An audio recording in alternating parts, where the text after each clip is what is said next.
नमस्कार विद्यार्थियों, मैं Mariyam Bano, department of history, government PG college Ratangarh. विद्यार्थियों, आज हम मध्यकालीन भारत के इतिहास में अपन टॉपिक पढ़ेंगे इल्तुतमिश के कार्यों और उसके द्वारा किए गए सुधारों के बारे में अपन आज डिस्कशन करेंगे। विद्यार्थियों, इल्तुतमिश का जो समय है वो है 1211 से लेकर 1236 ईस्वी के मध्य। विद्यार्थियों, वास्तविक अगर देखा जाए ना कि दिल्ली सल्तनत का वास्तविक संस्थापक ऐबक प्रारंभिक संस्थापक था। ठीक है, जो वास्तविक संस्थापक अगर हम कहें इल्तुतमिश को तो कोई अतिशयोक्ति नहीं होगी। विद्यार्थियों, अपने पहले टॉपिक की तरफ ध्यान दीजिए। प्रारंभिक जीवन। इल्तुतमिश का जन्म एक इल्बरी तुर्क परिवार में हुआ था। उसके भाइयों ने ईर्ष्यावश उसे बुखारा जाने वाले दासों के सौदागर को बेच दिया था। 2 बार दास के रूप में बिकने के बाद वह गजनी लाया गया, जहां ऐबक ने उसे खरीद लिया। वह बाल्यकाल से ही बड़ा बुद्धिमान व चतुर था। उसके गुणों को परखकर ऐबक ने उसे दासता से मुक्त कर दिया। उसने अपनी पुत्री का विवाह भी इल्तुतमिश के साथ कर दिया। वह अमीर शिकार के महत्वपूर्ण पद पर रहा। तत्पश्चात उसे ग्वालियर व बदायूं के सूबेदार के पद प्रदान किए गए। कुतुबुद्दीन ऐबक की मृत्यु के समय इल्तुतमिश बदायूं का सूबेदार था।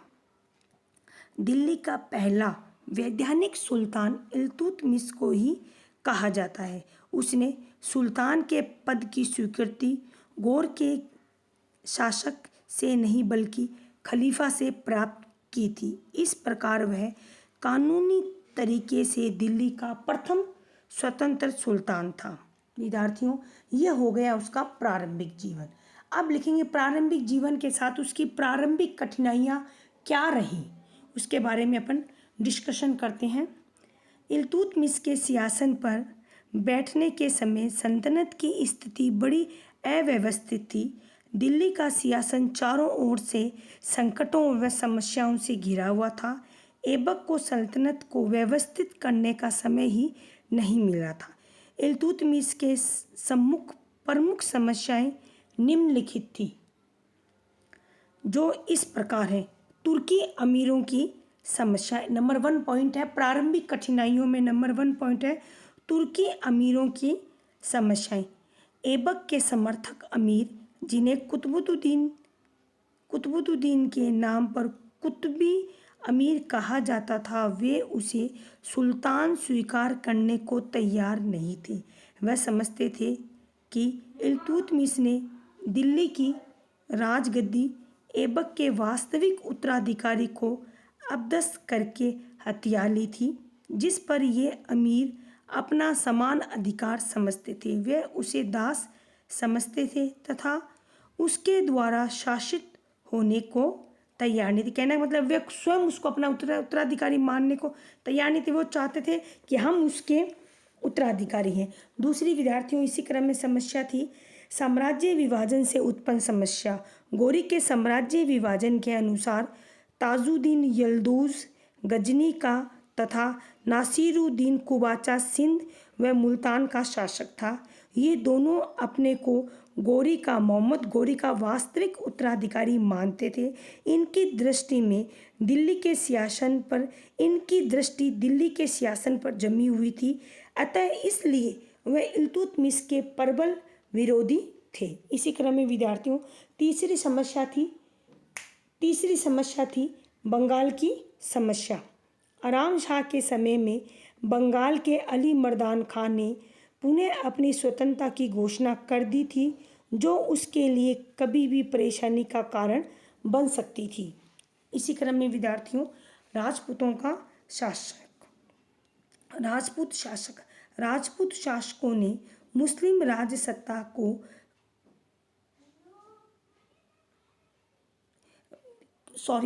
इसमें अपना 4 पॉइंट है राजपूत शासकों ने मुस्लिम राजसत्ता को अपनी मजबूरी में स्वीकार किया था। वे युद्ध में पराजित होकर भी चुप नहीं बैठे थे, वे सदैव संघर्षरत रहते थे। अवसर पाते ही स्वतंत्र होने के लिए उतारू हो जाते थे। इसी क्रम में विद्यार्थियों, अगली समस्या है सीमा की सुरक्षा की समस्या। इल्तुतमिश के सामने पश्चिमोत्तर सीमा की सुरक्षा की भी समस्या थी। मंगोलों ने मध्य एशिया में अपनी शक्ति बढ़ा ली, उसके आक्रमण का भय बढ़ता जा रहा था। इसी क्रम में 6 नंबर पॉइंट है राज्य के आंतरिक संगठन की समस्या। ऐबक अपने शासनकाल की अल्पावधि में स्वतंत्र सल्तनत का संगठन नहीं कर पाया था, क्योंकि ऐबक के पास में विद्यार्थियों समय कम था। अतः इल्तुतमिश को एक अव्यवस्थित व असंगठित साम्राज्य या राज्य मिला था। अतः आंतरिक संगठन की अत्यंत आवश्यकता थी। विद्यार्थियों, अपना थर्ड और मेन टॉपिक है समस्याओं का निवारण व दिल्ली सल्तनत का सुदृढ़ीकरण। हम इस प्रकार हम देखते हैं कि जिस समय इल्तुतमिश गद्दी पर बैठा, दिल्ली सल्तनत की दशा अत्यंत शोचनीय थी। इल्तुतमिश इन विपरीत परिस्थितियों से विचलित होने वाला सुल्तान नहीं था। उसने इन सभी गंभीर समस्याओं का सामना बड़ी सफलता के साथ किया। इसमें जो निवारण किया, जो समस्याओं पे कंट्रोल किया, उसमें विद्यार्थियों पहला पॉइंट है अमीरों का दमन। इल्तुतमिश ने विरोधी अमीरों की शक्ति को क्षीण करने के कार्य को प्राथमिकता प्रदान की। उसने इन अमीरों के विरुद्ध कठोर नीति अपनाकर इनकी शक्ति को नष्ट करना प्रारंभ कर दिया। इसी क्रम में विद्यार्थियों दूसरा पॉइंट है 40 अमीरों के दल का निर्माण। इल्तुतमिश ने इन अमीरों की शक्ति को समाप्त करने के लिए एक नया कदम उठाया। उसने अपने पक्ष के विश्वास पात्र अमीरों में से 40 गुलाम अमीरों का एक संगठन बनाया, जो तुर्कान ए चहालगानी के नाम से विख्यात हुआ। इन्हें राज्य में उच्च पद प्रदान किए गए, प्रशासन उनके सहयोग से करता था। विरोधी अमीरों को बहाना ढूंढकर पद से हटा दिया गया। इस प्रकार उसने केंद्रीय शासन को मजबूती प्रदान की। इसी क्रम में तीसरा निवारण है यल्दूज का दमन। इल्तुतमिश ने यल्दौज के इस संदेश को नहीं माना कि वह गजनी के अधीन रहकर सूबेदारी करे, लेकिन साथ ही उसने तुरंत ही यल्दौज के विरुद्ध कोई कदम भी नहीं उठाया। 1215 ईस्वी में जब यल्दौज ख्वारिज के शाह से पराजित होकर भाग गया और उसने कुबाचा को हराकर लाहौर पर कब्जा कर लिया, तो इल्तुतमिश ने यल्दौज के विरुद्ध सैनिक अभियान किया। तराइन के रण क्षेत्र में यल्दौज को पराजित कर बंदी बना लिया गया। बंदी की हैसियत से यल्दौज बदायूं के दुर्ग में मौत का शिकार बना। जैसे यल्दौज का दमन हुआ, उसी प्रकार विद्यार्थियों कुबाचा का दमन। अब इल्तुतमिश ने नासिरुद्दीन कुबाचा की ओर ध्यान दिया। 1217 ईस्वी में इल्तुतमिश ने कुबाचा पर आक्रमण करके उसे अपनी अधीनता स्वीकार कराने को विवश कर दिया। कुबाचा ने वार्षिक कर देना भी स्वीकार किया। फिर भी अगले 10 वर्षों तक कुबाचा व्यवहारिक रूप से स्वतंत्र ही रहा। इल्तुतमिश को उसकी ओर से भय बना रहा। 1228 ईस्वी में उसने कुबाचा पर दोबारा आक्रमण किया। पराजित कुबाचा प्राण रक्षा के लिए भागते समय सिंध नदी में डूबकर मर गया। इल्तुतमिश का सिंध के सूबे पर अधिकार हो गया। इसी क्रम में अगली समस्या थी, जिस पर समस्या पे कंट्रोल किया गया। अगला पॉइंट है विद्यार्थियों बंगाल विजय। इल्तुतमिश के सिंहासन पर आसीन होने के समय बंगाल के गवर्नर अली मर्दान ने अपनी स्वतंत्रता की घोषणा कर दी थी। वह अत्याचारी शासक था, अतः एक खिलजी सरदार हुसामुद्दीन ऐवाज ने उसका वध करके सत्ता पर अधिकार कर लिया। मंगोल आक्रमण की आशंका समाप्त होने के बाद इल्तुतमिश बंगाल विजय के लिए स्वयं युद्ध में उतरा। एवाज ने बिना युद्ध लड़े ही इल्तुतमिश का प्रभुत्व स्वीकार कर लिया। युद्ध का हार जाना व वार्षिक कर देना स्वीकार किया गया। इल्तुतमिश के वापस लौटते ही एवाज पुनः स्वतंत्र हो गया। 1226 ईस्वी में इल्तुतमिश के पुत्र नासिरुद्दीन मोहम्मद ने उसे पराजित किया और मौत के घाट उतार दिया, किंतु नासिरुद्दीन की शीघ्र ही मृत्यु हो गई और बलका नामक खिलजी ने उस प्रांत की गद्दी हथिया ली। 1230 ईस्वी में इल्तुतमिश को बंगाल में सेना भेजनी पड़ी। इल्तुतमिश ने बंगाल पर सफलतापूर्वक अधिकार कर पुनः दिल्ली राज्य में मिला लिया। किसको? बंगाल को। इसी क्रम में विद्यार्थियों अगला पॉइंट है अपना राजपूत राजाओं से युद्ध। इल्तुतमिश ने विद्रोही राजपूत राजाओं को पुनः अपने अधीन बनाया। 1226 ईस्वी में रणथंभौर पर व 1231 ईस्वी में उसने ग्वालियर पर कब्जा कर लिया। तत्पश्चात उसने मालवा पर चढ़ाई की। मार्ग में भिलसा को लूटता हुआ वह उज्जैन पहुंचा, जहां उसने लूट और विनाश का कोहराम मचा दिया। इसके बाद उसने मालवा पर कब्जा कर लिया, परंतु वह चित्तौड़ के निकट नागदा तथा गुजरात के चालुक्यों के विरुद्ध अपने अभियानों में सफल न हो सका। अजमेर में उसने अपनी सैनिक शक्ति को मजबूत किया, किंतु चौहान वंश के राजपूतों की स्थिति को वह बिल्कुल समाप्त नहीं कर पाया। इसी क्रम में अगला बिंदु है मंगोल आक्रमण के भय से इल्तुतमिश को मुक्ति। इल्तुतमिश ने मंगोल आक्रमण के खतरे से भी अपने राज्य को सुरक्षित करने में कूटनीतिक सफलता पाई। मध्य एशिया के पर्वतीय प्रदेशों से लूटमार के लिए निकले मंगोल प्रचंड बर्बर थे। चंगेज खान नामक एक बर्बर मंगोल योद्धा के नेतृत्व में मंगोलों ने अत्यंत वेग से मध्य तथा पश्चिम एशिया के देशों को रौंद डाला। उसने अलाउद्दीन मोहम्मद ख्वारिज़म शाह का संपूर्ण साम्राज्य मानो नष्ट कर दिया। इस कारण ख्वारिज़म शाह स्वयं कैस्पियन समुद्र तट की ओर भाग गया।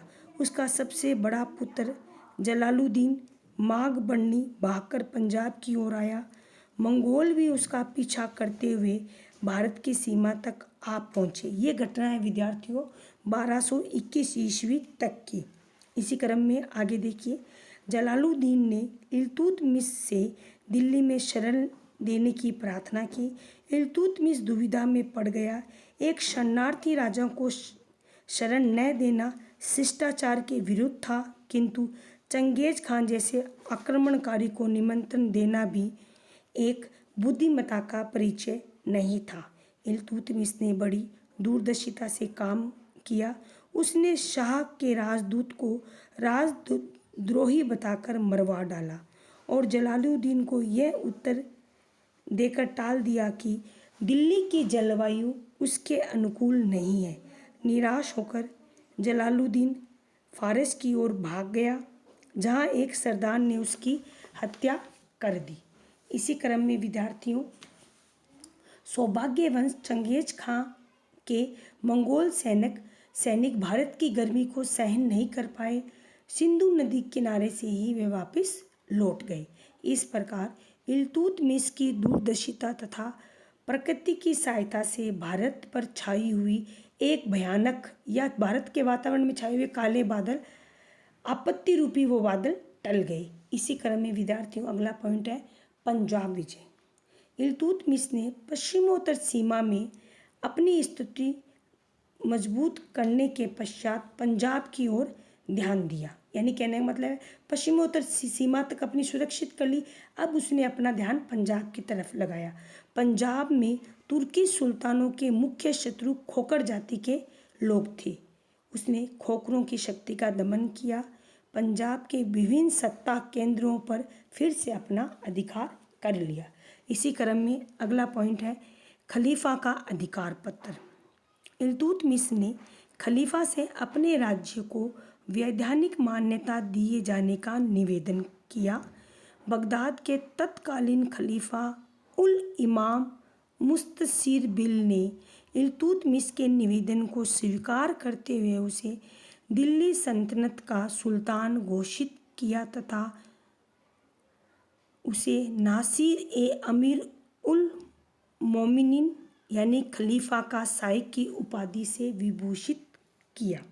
इसी क्रम में अगली उपलब्धि है उसकी तुर्कों को पर्वतीय प्रदेशों में बसाना। इल्तुतमिश ने खोखर प्रदेश तथा दोआब के पर्वतीय भागों में तुर्क सैनिकों को बसा दिया ताकि अब्दरवीकारियों जो समय समय पर अब्दरवी विद्रोह करते थे उनका दमन किया जा सके। इसी क्रम में अगला है नए सिक्कों को प्रचलन में लाना। इल्तुतमिश ने अपने नाम के सिक्के भी प्रचलित किए। इल्तुतमिश पहला तुर्क सुल्तान था जिसने शुद्ध अरबी में सिक्के जारी किए। उसने चांदी के टंका जिसका वजन 175 ग्राम था तथा उस पर अरबी भाषा में लेख भी उत्तीर्ण करवाए। इसी क्रम में नेक्स्ट बदलाव था न्याय प्रबंध। इल्तुतमिश अपनी न्यायप्रियता के लिए अत्यंत प्रसिद्ध हुआ। सुल्तान ने अपने महल के सामने संगमरमर की 2 शेरों की मूर्तियां स्थापित करवाई थी जिनके गले में घंटियां लटकी हुई थी जिनको बजाकर कोई भी फरियादी सुल्तान से न्याय मांग सकता था। ये उसके द्वारा किए गए कार्य। विद्यार्थियों पहले तो ये जो समस्याएं थी वो फिर अपनी स्थिति मजबूत की, किस ढंग से मंगोलों से संबंध स्थापित किए, कुबाचा यल्दोज पर उसका नियंत्रण और खलीफा से एक लीगल सुल्तान होने का प्रमाण पत्र मिलना और दूसरा नए सिक्के, न्याय व्यवस्था को इतना सुदृढ़ करना, ये सब उसके कार्य थे इल्तुतमिश के। उसके बाद मृत्यु। जब इल्तुतमिश बामियान पर आक्रमण करने जा रहा था तब मार्ग में वह बीमार पड़ गया। उसने अपना कार्यक्रम स्थगित कर दिया। स्थिति थोड़ी खराब होने लगी, वह वापस लौट गया। अंततः अप्रैल 1236 में इल्तुतमिश की मृत्यु हो गई। अब विद्यार्थियों अपना अगला बिंदु है मेन है इल्तुतमिश का चरित्र व मूल्यांकन। इल्तुतमिश वीर किंतु सावधान सैनिक था। उसमें साहस, बुद्धिमत्ता, संयम, दूरदर्शिता आदि महत्वपूर्ण गुण थे। वह योग्य व कुशल शासक था। जो व्यक्ति प्रारंभ में गुलाम का गुलाम रह चुका था उसके लिए दिल्ली की गद्दी प्राप्त करना साधारण कार्य नहीं था। 25 वर्ष तक शासन करना कोई आसान बात नहीं थी। उसकी संपूर्ण सफलता का श्रेय स्वयं उसी को था। इल्तुतमिश ने अपना जीवन अत्यंत हीन अवस्था से प्रारंभ किया परंतु उसने कुतुबुद्दीन के अधूरे कार्य को पूरा किया और उत्तरी भारत में शक्तिशाली तुर्की साम्राज्य की स्थापना की। उसने मोहम्मद गोरी द्वारा विजित प्रदेशों को पुनः जीता और राजपूताना तथा आधुनिक उत्तर प्रदेश के अधिकांश भाग को जीतकर अपने राज्य में सम्मिलित किया। मुल्तान व सिंध कुतुबुद्दीन ऐबक के हाथों से निकल चुके थे। इल्तुतमिश ने इन्हें जीतकर पुनः दिल्ली सल्तनत का अंग बनाया। उसने तुर्की सल्तनत की विजयों को नैतिक प्रतिष्ठा प्रदान की। उसने सल्तनत की मंगोलों के आक्रमण से उस समय रक्षा की जब मध्य एशिया के बड़े बड़े राज्य उनके प्रहारों से चकनाचूर होकर धराशायी हो रहे थे। वह विद्वानों के गुणों की सराहना करता था। स्थापत्य से भी उसे अत्यंत प्रेम था। उसने दिल्ली में प्रसिद्ध कुतुब मीनार का निर्माण पूरा करवाया। इल्तुतमिश धार्मिक सुल्तान था। वह नियम पूर्वक प्रतिदिन 5 वक्त की नमाज पढ़ता था। शिया आदि सनातनी इस्लामी संप्रदायों के प्रति उसका व्यवहार कुछ ठीक न था। दिल्ली के इस्माइली शियाओं की उसकी धार्मिक अत्याचारों की नीति के विरुद्ध विद्रोह किया। उनकी हत्याएं करवा दी गई किंतु विद्रोह दबा दिया गया, बड़ी संख्या में उनका वध कर दिया गया। हिंदुओं के प्रति भी उसका कुछ विशेष अच्छा व्यवहार नहीं रहा। कुतुबुद्दीन की भांति उसने भी प्राचीन देशी संस्थाओं को पूर्ववत चलने दिया। केवल उच्च क्षेत्रों में ही उसने कुछ इस्लामिक प्रणालियों व परिपाटियों को प्रचलित किया। फिर भी कुल मिलाकर वह एक न्यायप्रिय शासक था। विद्यार्थियों, इसी क्रम में अपना अंतिम टॉपिक है कि बहुत सारे इतिहासकार, जिसमें से अपने जो सिलेक्टेड हैं, इम्पोर्टेंट है, वो इतिहासकार इल्तुतमिश के बारे में क्या राय देते हैं, अपन इनके बारे में देखते हैं। सबसे पहले देखिए विद्यार्थियों, डॉक्टर के निजामी लिखते हैं कि ऐबक ने दिल्ली सल्तनत की रूपरेखा के बारे में सिर्फ दिमागी आकृति बनाई थी। इल्तुतमिश ने उसे एक व्यक्तित्व, एक पद, एक प्रेरणा शक्ति, एक दिशा, एक शासन व्यवस्था व एक शासक वर्ग प्रदान किया। कहने का मतलब है एक ढांचा नहीं, एक ढांचे को मूर्त रूप देने वाला कौन था? इल्तुतमिश। ऐबक ने सिर्फ अंडरलाइन बनाई थी। इसी क्रम में दूसरे अपने इतिहासकार हैं सर वुल्चलेहेग लिखते हैं कि इल्तुतमिश गुलाम शासकों में सबसे महान था। इसी क्रम में डॉक्टर ईश्वरी प्रसाद लिखते हैं कि इल्तुतमिश निसंदेह गुलाम वंश का वास्तविक संस्थापक था। इसी क्रम में अगले इतिहासकार नेल्सन राइट लिखते हैं कि विदेशों में प्रचलित टंकों पर टकशाला का नाम लिखने की परंपरा को भारत में प्रचलित करने का श्रेय एकमात्र इल्तुतमिश को ही जाता है। इसी क्रम में प्रसिद्ध इतिहासकार डॉक्टर R.P. त्रिपाठी लिखते हैं कि भारत में मुस्लिम संप्रभुसत्ता का इतिहास उसने प्रारंभ किया। किसने? इल्तुतमिश ने। इसी क्रम में मिनहाजुल सिराज लिखते हैं कि उसके समान धर्म में लिप्त यानी कि धर्मपरायण, दयालु तथा महात्माओं एवं विद्वानों का सम्मान करने वाला कोई दूसरा शासक नहीं था। विद्यार्थियों, ये अपने आज एक टॉपिक इल्तुतमिश समाप्त हुआ। कल हम जिस टॉपिक पर चर्चा करेंगे वो करेंगे आराम शाह व रजिया सुल्ताना। धन्यवाद।